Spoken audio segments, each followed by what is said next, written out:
Here we go. So from office hours last week by Ike Bravotsky.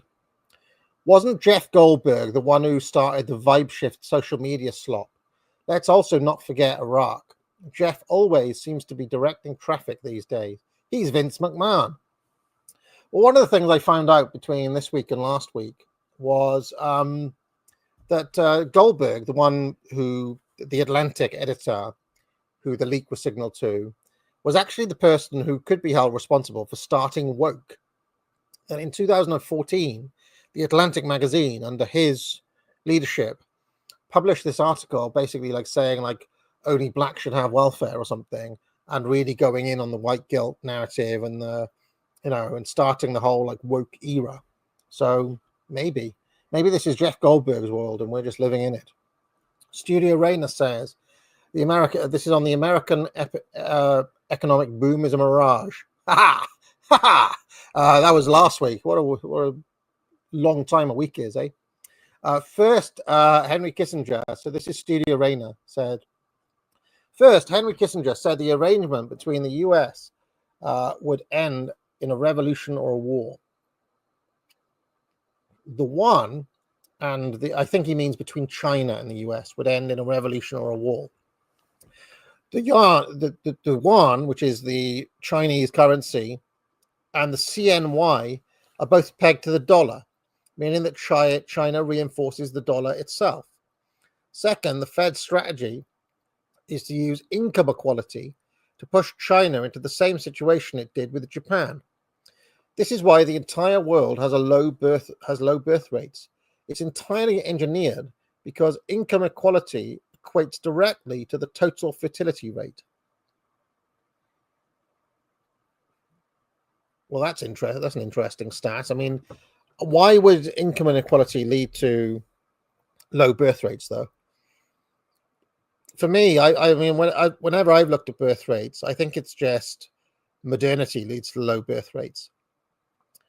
Women in the workplace, obviously, but it's not just that. It's modern lifestyles, fully automated luxury life, refrigerators, penicillin, good healthcare, and people, basically being too busy to have kids.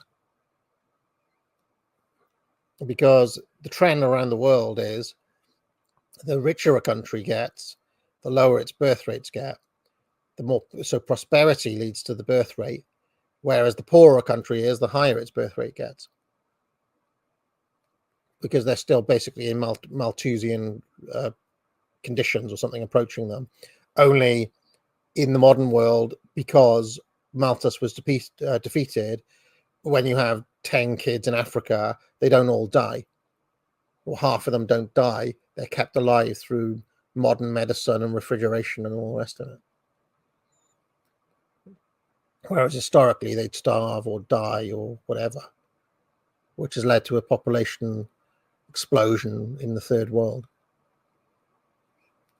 So I'm not sure if I agree with that claim. I think that prosperity brings lower birth rates.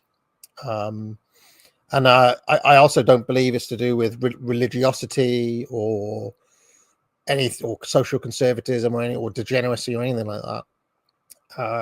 Because I would point you to countries in the middle, like Iran, for example, has got decreasing birth rates as well. They're literally run by theocracy. So I don't think any country which has got modernity, by which I mean all mod cons, modern healthcare and so on and so forth, cars, etc. Anywhere that's got that's achieved modernity has lower birth rates.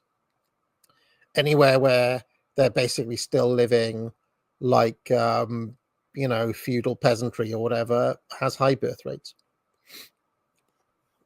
But let's not forget they're feudal peasants plus electricity now, which means that their kids don't die.